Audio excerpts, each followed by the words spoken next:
사람은 자랑하고 싶어 못 견뎌요. 자랑거리만 있으면 그거 얘기하고 싶어가지고 안달이 나지요. 그렇습니다. 그래서 오늘 어떤 노인 중에 아주 자랑하는 게 좋아하는 그런 할머니 넷이 앉아서 누구한테도 지기를 싫어했대요. 첫 번째 할매왈, 우리 아들은 교회 목사라고, 남들은 우리 아들들어 오 고귀한 분 그런다오.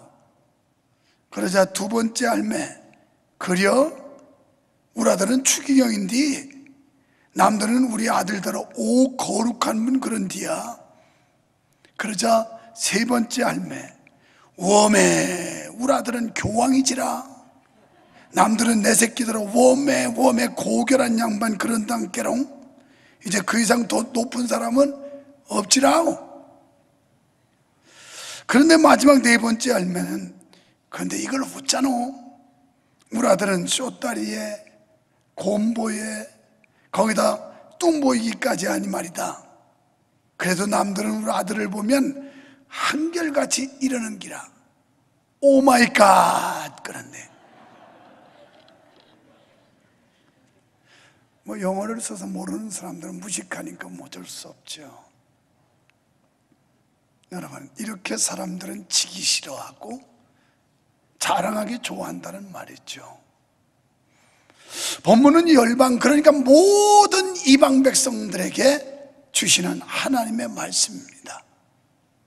지금까지 이스라엘을 호심탄담 엿보고 괴롭히고 했던 아수르에 대해서 경고를 했고, 그리고 지난주의 설교는 그렇게 막강한 세력, 국력을 가지고 있던 아수르도 결국 하나님이 심판하면 멸망한다는 거였습니다. 막강한 국가적 힘을 가지고 있지만 하나님의 백성을 깨우치기 위해서 일시적으로 사용한 것뿐이었다.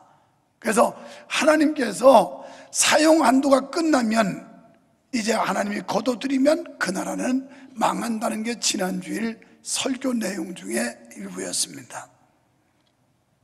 오늘은 불과 피와 하나님의 심판의 그 상황과 현장을 소개하면서 얼마나 끔찍하고 무시무시한지, 하나님이 심판하는 날, 이 우주를 하나님께서 심판할 때 무시무시한 일이 일어난다는 것을 본문에서 엿볼 수가 있습니다.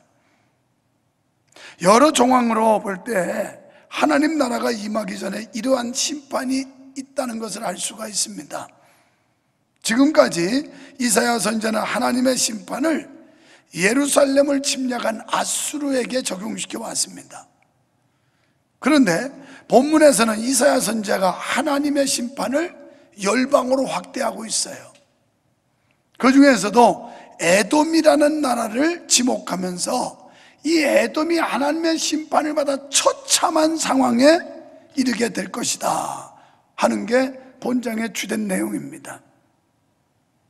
물론 이 예언은 이스라엘 역사 가운데 그대로 이루어집니다. AD 900년에 결국 이 이스라엘 역사 속에서 에돔이라는 나라, 이 나라가 팔레스틴의 공격을 받게 되면서 흔적도 없이 방치돼 버리는 결과를 가져오게 됩니다. 그런데 이사야 선지자의 예언은 에돔을 향한 것이지만 한편으로는 먼 장래, 그러니까 메시아 시대에 일어날 사건이기도 합니다. 동시에 신약시대 교회 원수들이 하나님의 심판을 받게 된다는 말씀입니다. 저는 그래서 오늘 제목을 멸망할 세상 세력들이다, 이렇게 제목을 정했어요. 세상 세력, 여호와를 대적하고 하나님의 교회를 핍박하고, 그리고 하나님의 백성인 성도를 조롱하고 무시하고 압제하는 이런 자들이 멸망한다는 겁니다. 여러분, 하나님의 심판이야말로 인류가 가장 두려워해야 하고 잘 대처해야 할 최대의 사건입니다. 우리가 믿는 건 이 우주적 종말이 있고 하나님의 심판이 있다고 해서 믿는 거지, 그거 아니면 믿어야 될 이유가 전혀 없습니다. 그렇다면 먼저 이방 나라는 어떻게 심판받을까요? 오늘 1절에 보니까 열국이여 너희는 나와 들을지어다. 열국, 그러니까 모든 세상 나라들 들으라는 겁니다. 민족들이여 귀를 기울일지어다. 어떤 민족이? 들어라, 들어라, 귀를 기울여, 같은 뜻이죠. 땅과 땅에 충만한 것, 세계와 세계에서 나는 모든 것이요. 그러니까 이 천지의 모든 것들, 하늘 아래의 모든 것들 다 들어라, 여호와의 말이라는 겁니다. 하나님께서 엄히 경고하노니 들으라는 말씀이에요. 이 말씀을 믿는 우리도 들어야 되고, 믿지 않은 이방인들도 들어야 되고, 교회 안에 있는 성도도 들어야 되고, 교회를 대적하는 자도 들어야 되고, 다 들어야 된다는 겁니다. 여기서는 주의 백성을 조롱하며 궁극적으로 여호와 하나님의 거룩하심을 회방하는 세력들, 교회를 대적하고 하나님을 대적하는 세력들을 향한 말씀입니다. 주의 백성, 주의 나라를 대적하는 자, 회방하는 자들, 조롱하는 자들 들으라고 하시는 겁니다. 2절 이하에서 하나님의 심판이 무시무시함을 볼 수 있어요. 하나님의 분노가 지금까지 인류가 경험해온 전쟁이나 천재지변 대형 사고들과는 비교도 되지 않는다는 사실이에요. 여러분 한번 연상해 보십시오. 하나님께서 지진이라는 걸 내리시면 그 쇳덩어리들이고 철근이고 빔이고 그냥 엿가락 휘듯이 휘는 걸 한번 생각해 보십시오. 그런데 성경에서 말세의 여러 가지 징조는 불의 심판이라고 그랬어요. 1차적인 심판은 물의 심판입니다. 그게 노아 홍수입니다. 그런데 2차 심판은 불로 심판한다고 그랬어요. 이 불은요, 하늘에서 유황불이 확 떨어질지 아니면 인간들이 만들어 놓은 원자폭탄을 떨어뜨릴지, 그까짓 거 어떤 방법으로라도 이 우주를 녹여내는 건 시간 문제예요. 그래서 불의 심판이에요.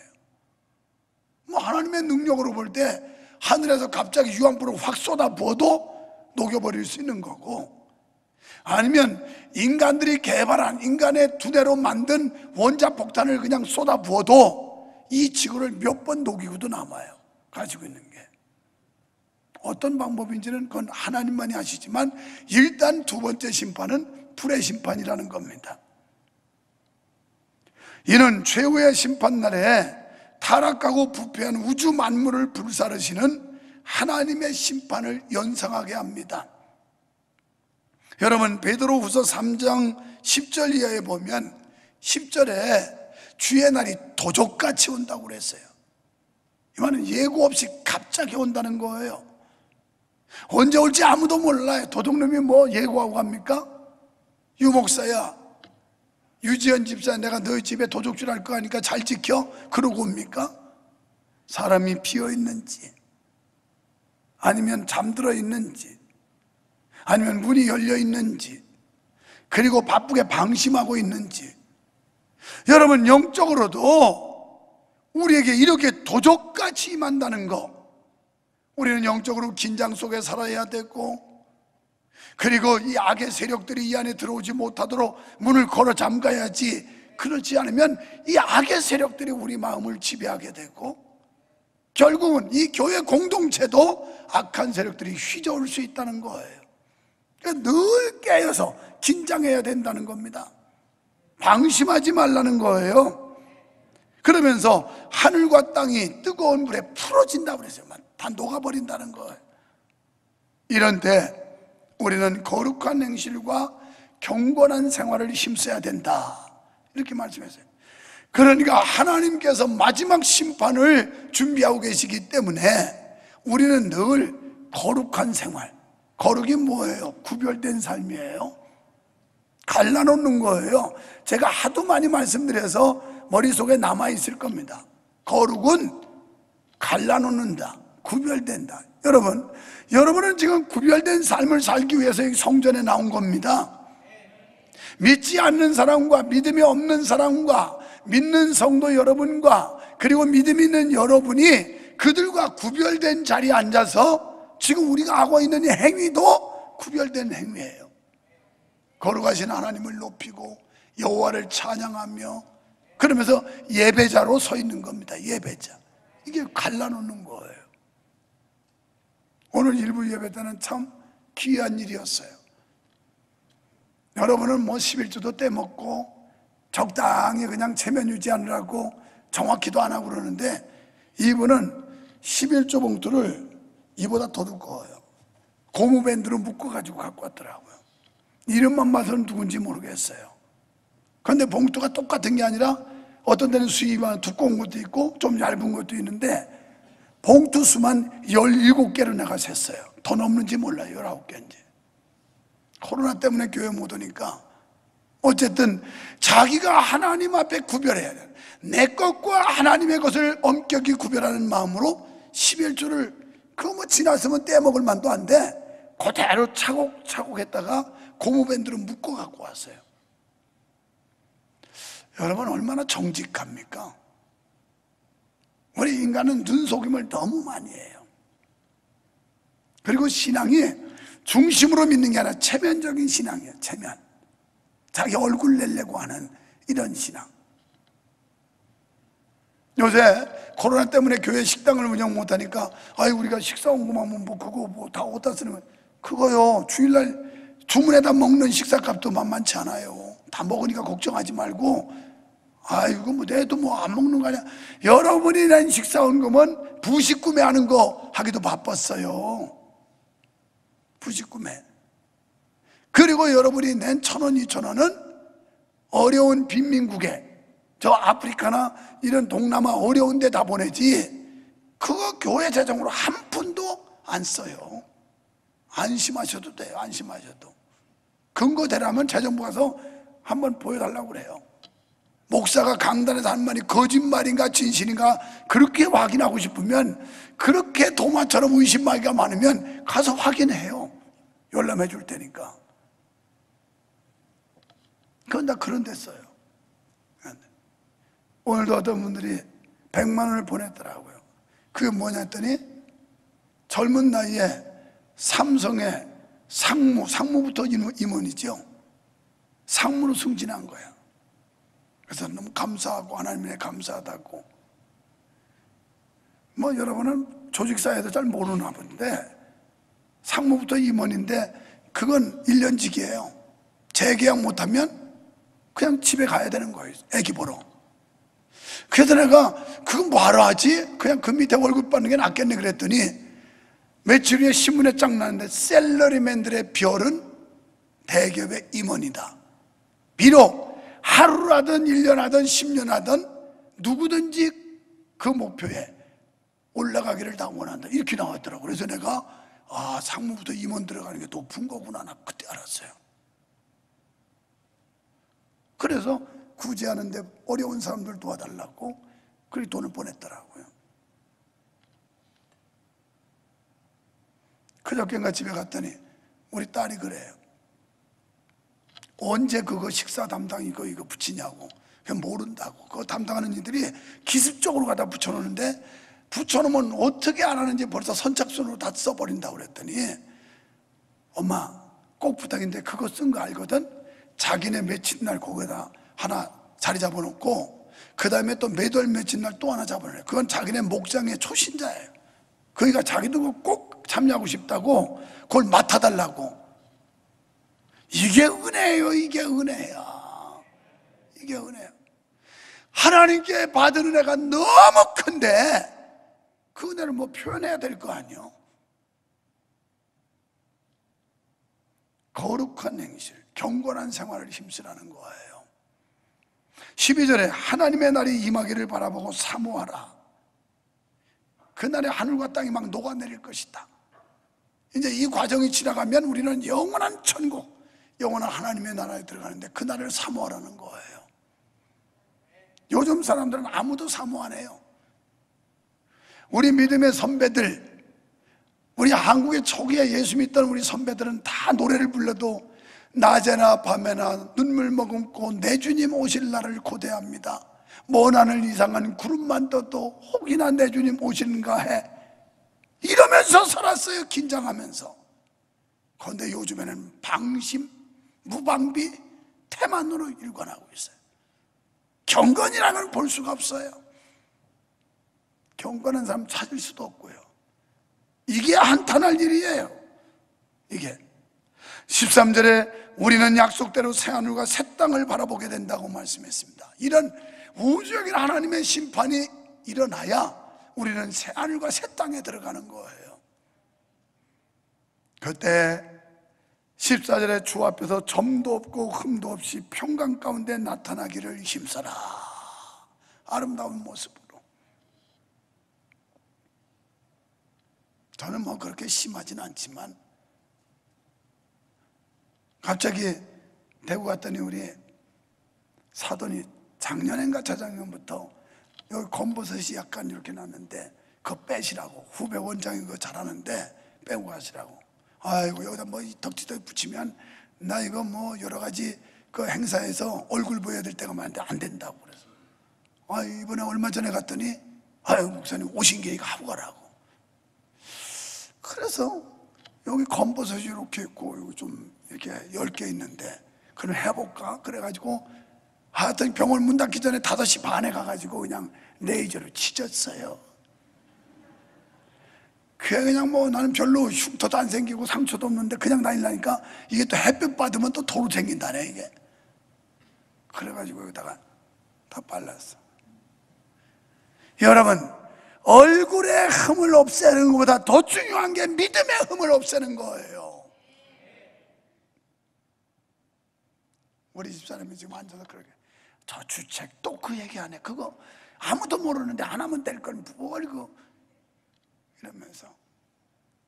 깜짝이야. 저는 몰랐어요. 내가 설교에도 원래 그 연하게 됐었고 뭐 이렇게 심하진 않았기 때문에 또 상처도 안 났고 빨간 점도 없어 모르는데 그냥 또 어머 목사님 검버섯이 없어졌네. 그럼 뭐라 그래? 하나님 은혜로 하나님이 싹 치웠다고 그러나? 그냥 공개하는 거예요 사실은. 그런데 사람이 얼굴에 점이, 난 점은 아니었지만 점을 빼고 흠이 없게 하려고도 이렇게 성형을 하고 레이저로 수술하는데, 오늘 여러분 우리 믿음의 흠결이 있으면 성령의 레이저로 찢어져야 될 줄로 믿습니다. 그래서 아름다운 모습을 우리가 지녀야 될 거 아니겠어요? 점도 없고 흠도 없이 주님 앞에 서기를 준비하라는 거예요. 얼마나 흠들이 많은지 몰라요. 여러분, 이사야 선지자는 에돔의 운명을 한마디로 혼란과 공허라고 말씀했어요. 이상되는 창세기 1장 2절에 말씀하는 땅이 혼돈하고 공하며 흑암이 깊음 위에 있고 하나님의 신은 수면에 운행하시는 이 상태를 말하는 거예요. 얼마나 복잡한지 몰라. 얽히고 설키고 막 혼돈하고 공허하고.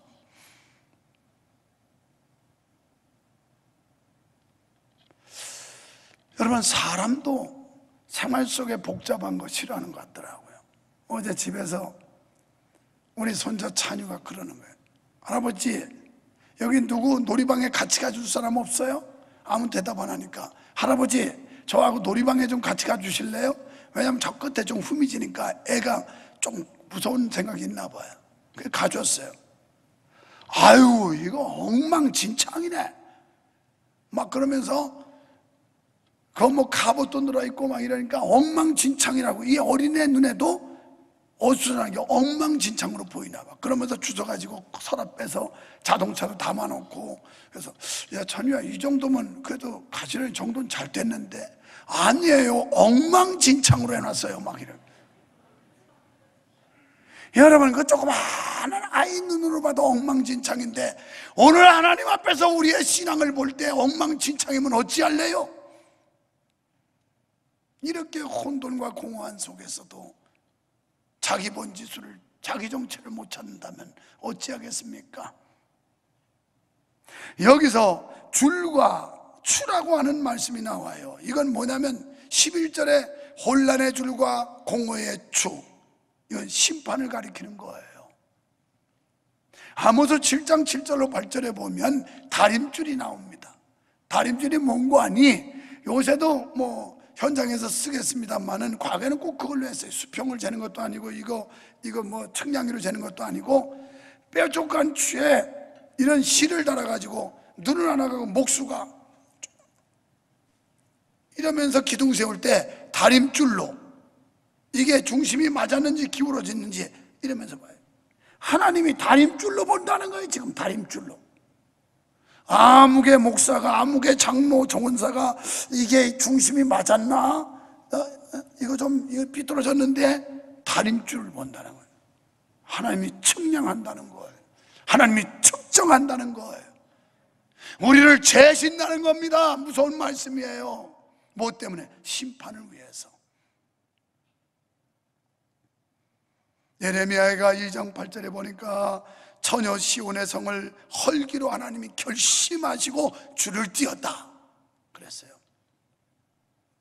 여기 홀라는 히브리어로 토후, 공어는 보후라는 말인데 하나님이 창조하시기 이전에 뒤죽박죽한 상태를 말해요. 오늘 여러분 주님의 은혜 가운데 여러분의 영적인 삶이, 여러분의 가정과 여러분의 범사가 가지런히 정돈되기를 축원합니다. 혼란한 여러분의 현실이 안정되고 질서 있게 되기를 주의 이름으로 축원합니다. 이는 곧 에돔에 대한 심판의 결과입니다. 바로 이것이 에돔의 장래 운명이요 또한 하나님을 거역하고 대적하는 불의한 자들의 장래 운명이라는 말씀입니다. 여러분, 이처럼 하나님께서 한 번 작정하시고 친히 수행하시는 심판은 말로 다 표현할 수 없을 정도로 무섭고 두렵습니다. 16절에서 너희는 여호와의 책을 자세히 읽어보라. 이것들이 하나도 빠진 것이 없고 하나도, 그러니까 어김없이 다 이루어진다는 거예요. 반드시 이루어진다는 겁니다. 하나님이 말씀한 건. 여러분, 이처럼 이러한 심판을 피할 수 있는 장사는 세상 어디에도 없어요. 아무도 못 피해요. 여기서 에돔은 누굴 뜻하느냐? 영적으로 불택자를 말하는 거예요. 하나님께 택함받지 못한 자, 이걸 말하는 겁니다. 에돔은.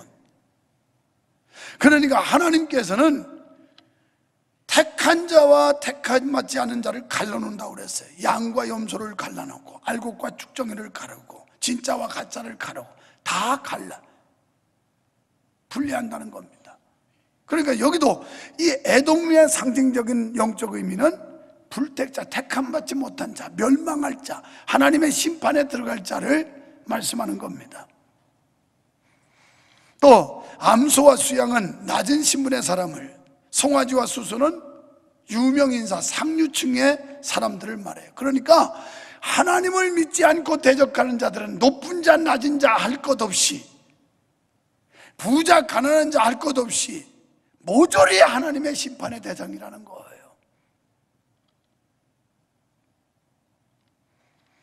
이와 같이 하나님의 백성을 제외한 모든 사람이 심판을 받게 되는 것입니다. 그리스도의 피로 인해 의롭다 하심을 얻지 못한 사람은 그 사람의 신분과 상관없이, 그 사람의 공적과 상관없이 심판의 대상이라는 거예요. 여러분, 그런데요, 하나님의 심판은 성도에게는 두려움이 아니고 즐거움이에요. 학교 공부를 열심히 하고 자기 준비를 한 사람은 시험이 두렵지 않아요. 그 학생은 오히려 기다리죠.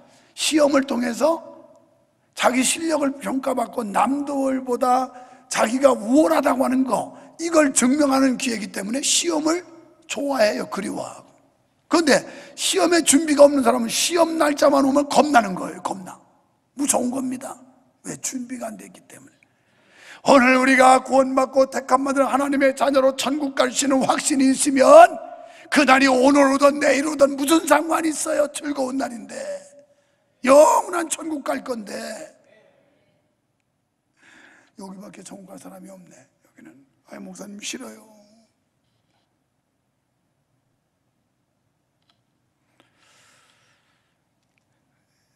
천국에 이르는 통로가 바로 하나님의 심판이에요. 우리는 하나님의 은혜로 택함받아서 구원받게 된 거에 대해서 감사해야 될 줄로 믿습니다. 두 번째, 이방 나라는 것은 왜 심판받을까요?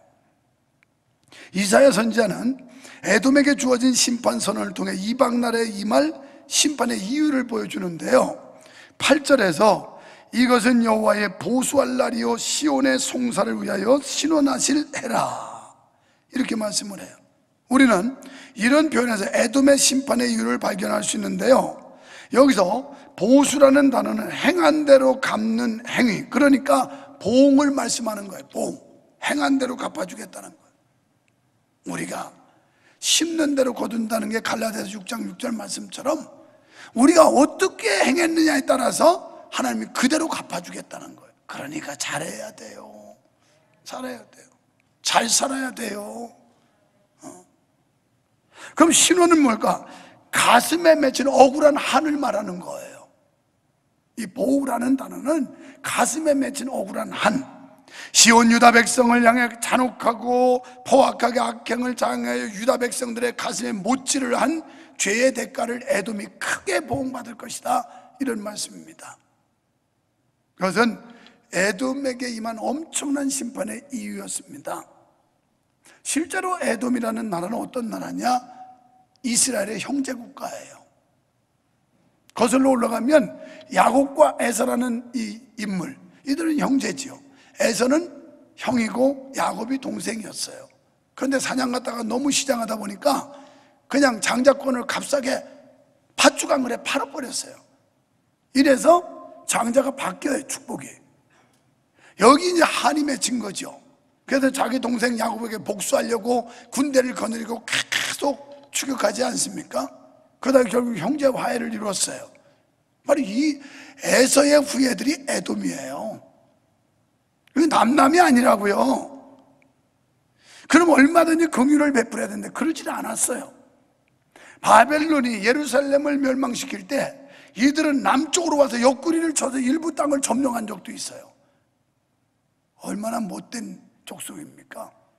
그러니까 에돔을 상징적으로 하나님이 치시면서 여호와를 대적하는 자들, 긍휼을 베풀지 않는 자들에게 이렇게 심판한다, 이런 뜻이거든요. 여러분, 이스라엘이 출애굽해서 갈 때, 시나이 반도로 갈 때 이 에돔이 차지하고 있는 땅을 질러서 가면 아주 쉽게 빨리 갈 수 있었어요. 그래서 요청을 하지요. 우리가 너희 땅을 가로질러서 가나안 땅으로 가게 해달라니까 NO! 안 된다고. 한 치도 한 발짝도 밟으면 안 된다고 이래요. 그래서 삥 돌게 만들었어요. 이때부터 이 에돔 족속들이 아주 못된 짓을 했어요. 못된 짓을. 여러분, 우리는 여기 에돔과 이방 나라들이 당할 심판 경고를 통해서 정녕 긍휼이 없는 자는 하나님께서도 긍휼이 없는 심판을 하겠다는 거예요. 이게 야고보서 2장 13절에 보면 다 같이 시작. 긍휼을 행하지 아니하는 자에게는 긍휼이 없는 심판이 있으리라. 긍휼은 심판을 이기고 자랑하느니라. 아멘. 긍휼이 뭐예요? 불쌍히 여기는 거잖아요. 하나님이 우리를 불쌍히 여기사 우리를 구원해 주신 거 아닙니까? 그렇다면 그 은혜 받았으면 우리도 다른 사람을 불쌍히 여길 수 있는 긍휼한 마음을 가져야 돼요. 그래서 이 설교를 하는데 딱 이 메모가 2부 시간에 올라온 거예요. 그래가지고 유자청 한 병 2만 원 광고 부탁드립니다, 이래 나왔어요. 무조건 사야 돼. 돈 없는 사람도 사고 있는 사람도 사고. 이것은 선교하는 일이고 하나님의 교회를 위하는 일이니까. 어느 날 편지가 나왔어요. 전라남도 고흥군 앞에 무슨 거금돈지 무슨 돈지 하여튼 그 섬에서 목회하는 교회인데 성도들과 함께 거기서 생산한 유자를 가지고, 유자청, 나는 주로 자자 들어가는 여성들을 좋아해요. 뭐 유자, 성자 뭐 이런 거. 이렇게 우리 집사람이 성자거든, 서성자. 그래서 참 성자하고 사는 게 이 속된 인간이 얼마나 힘든지 몰라요. 그래도 성자 때문에 그나마 버티고 사는 거예요, 이게. 그런데 그래서 이거 섬에 있는 교회에서 이렇게 성도들이 이렇게 정성껏 담았으니 이거 좀 판매할 수 있는 만큼 판매해 주면 좋겠다 그래서 그 편지를 연합여전도 회장님한테 줬더니 바로 그냥 100만 원 선입금 시켜버리고 물건 보내달라고 그래서 온 거예요. 내가 보니까 그래 안 받는데, 아까 이제 참 목사는 이 영감이 있어야 돼요.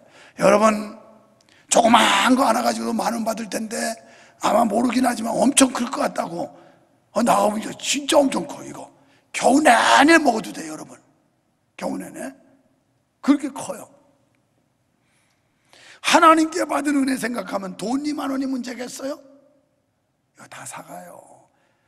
그거 좋은 일 하자고 하는데 꼭 외면하고 다니는 아주 삐뚤어진 인간들이 있어요. 그거 살할까봐 요러고 가. 아이고, 인생 그리 살아서 어쩌려고 그래. 응? 그까이 거 외식 한 끼를 덜 하면 되지. 그거 주님의 교회를 위해서, 그리고 그 섬에 있는 몇몇 안 되는 그 성도들 위로하기 위해서 그거 좀 팔자는데, 또 이런 인간 치고 뭐라고 그러냐면, 아니 교회가 주일날 그렇게 장사를 하니까 좀 불이.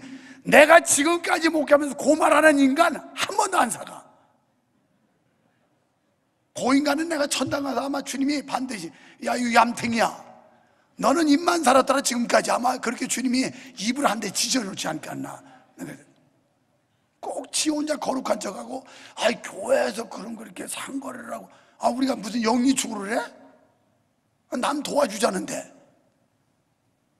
사기 싫으면 입이나 닫고 있던지, 혼자 거룩한 척하고, 이 거룩한 주일 예배만 맞추면 지갈 때 다 가서 돌아다니는 인간이 무슨 그렇게 말이 많냐.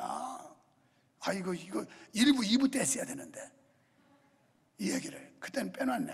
이거 특히 장로님들 모인데 해야 되는데 어떡하지. 이거 다시 불러드려서 드릴 수도 없고, 이거 말 왜 꼭 드려야 될 사람들은 못 듣게 이렇게 하는지 몰라. 이거 3부 때만 하는지.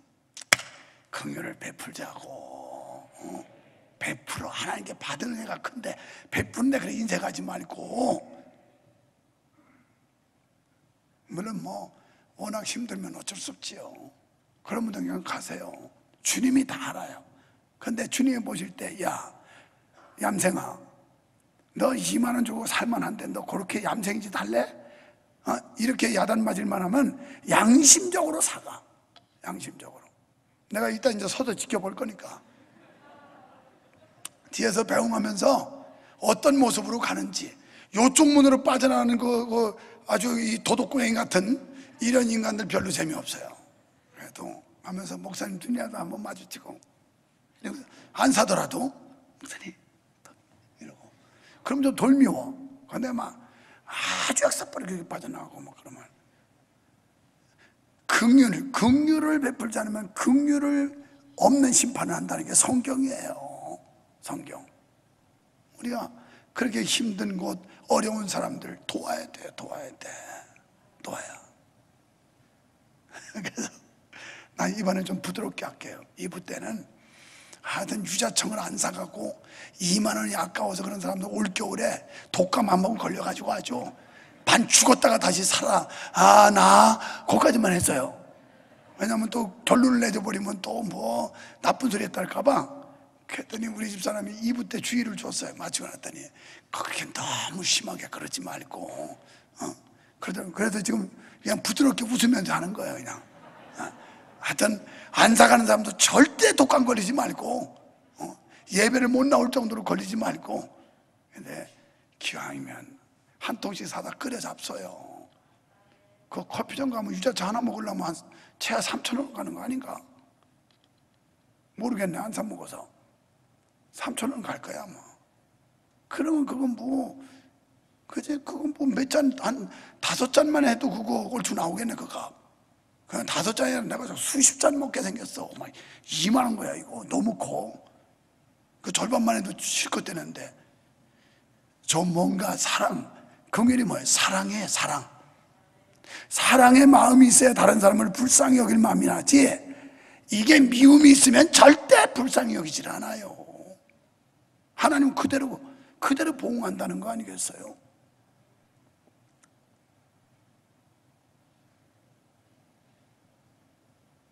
하기야 뭐 거기만 한 명씩 사가도 모자라겠다. 그래서 다 팔리거든. 와서 또 없어요? 그러면 거기다 얘기해서, 참 우리 성도들이 은혜가 있어서 다 팔려서 또 좀 보내라고 이렇게 해주면 얼마나 좋겠어. 얼마나 팔렸습니까? 아이고 가중어도 못 팔았어요. 이러면 참 그 목사님들이 얼마나 힘들겠어요. 돈은 성금으로 다 입금시켜줬어요. 그냥 다 보내버리고. 하여튼 하나님 은혜 감사해. 잘 맞아. 이런 설교하는데 또 이런 광고가 다 올라가가지고 한 방 때려라, 성도들 그렇게 훈련시켜야 된다 막 이래가지고.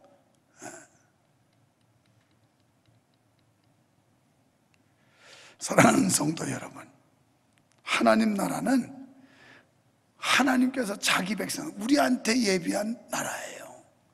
하나님 나라가, 이것은 하나님께서 직접 통치하시고 하나님의 공의와 사랑이 충만한 그런 나라예요. 그리고 여기에서 하나님의 백성들은 온전히 하나님의 귀한 백성으로 하나님과 온전한 교제를 이룰 수 있는 곳이 영원한 하나님의 나라인 줄로 믿습니다. 그러기 위해서 하나님은 이 세상의 세력을 완전히 제거하겠다는 거예요. 오늘 본문에 언급된 세상 세력에 대한 하나님의 심판입니다. 그러니까 교회를 핍박하고 성도를 괴롭힌 자들에 대해 원수를 갚으시는 날이 바로 심판의 날이라는 거예요. 여기 신원이란 말은 앞서 말씀드린 대로 마음에 맺힌 한을 풀어버린다는 것으로, 그분이 악한 자들에게 대해서 참고 참았던 그걸 하나님이 심판으로 끝내겠다는 거예요. 베드로후서 3장 9절에 보니까 주의 약속이, 다 함께 시작, 주의 약속은 어떤 이에 더디다고 생각하는 것 같이 더딘 것이 아니라 오직 너희를 대하여 오래 참으사 아무도 멸망치 않고 다 회개하기에 이르기를 원하시느니라. 아멘. 하나님이 오래 참고 기다리시는 거예요. 왜? 아무도 멸망하지 말고 다 회개하고 돌아오라고. 소돔과 고모라는 도덕적으로 타락했고 성적으로 타락이 충만해서 하나님의 유황불로 심판받은 대표적인 고대 도시국가입니다. 여러분, 이건 뭘 말합니까? 우리가 도덕적으로나 신앙적으로나 타락하면 하나님의 심판이 반드시 임한다는 거예요. 깨어나야 돼요. 바로 서야 돼요. 믿음의 본분을 다해야 될 줄 믿습니다. 그러니까 하나님께서는 악에 대해서 지나치게 눈 감거나 또 그걸 잊어버려 주지 않는다는 거예요. 어느 한계 동안 기다렸다가 결국 하나님은 책임을 묻는다는 겁니다. 모든 나라 모든 사람 중에 가장 불행한 사람이 있다면 하나님의 대적자가 되는 거예요. 여러분 절대 그렇게 되지 마세요. 마태복음 16장 18절에 보면 내가 이 반석 위에 내 교회를 세우리니 음부의 권세가 이기지 못하리라 그랬어요. 하나님이 우리와 함께 하죠. 반석은 베드로의 신앙 고백이죠. 저는 그리스도시요 살아계신 하나님의 아들이심을 믿습니다. 이 고백이에요. 이 고백 가운데 여러분이 분명히 있으면 누구도 여러분을 대항할 수 없고, 이런 고백 위에 세워진 교회는 하나님께서 책임지는 줄 믿으시기 바랍니다. 교회와 성도들을 대적하는 모든 사람들은 하나님이 대적이 뛰는 거예요. 악의 세력을 두려워하지 마십시오. 그들이 황폐화되도록 하나님께서는 이미 명령하셨습니다.